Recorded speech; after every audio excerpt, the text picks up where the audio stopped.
খাইছে মৌলভীপুর নাই কাউকে যাতে ফলাই যাতে চলতে না পারি সবাই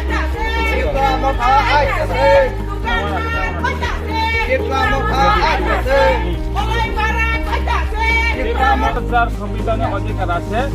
এই সংবিধানের অধিকার দেওয়ার জন্য আমরা মহারাজা এই টিকরা মঠা পার্টিকে এখানে এই পজিশনে লই আসছে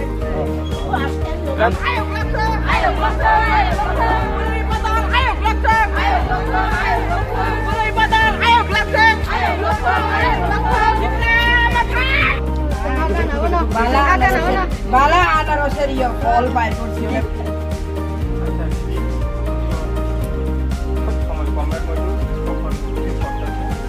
আগে থেকে তো আমরা প্রবাদ রাজনীতি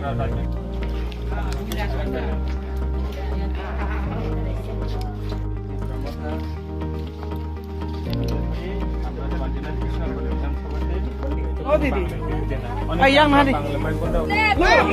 অনেক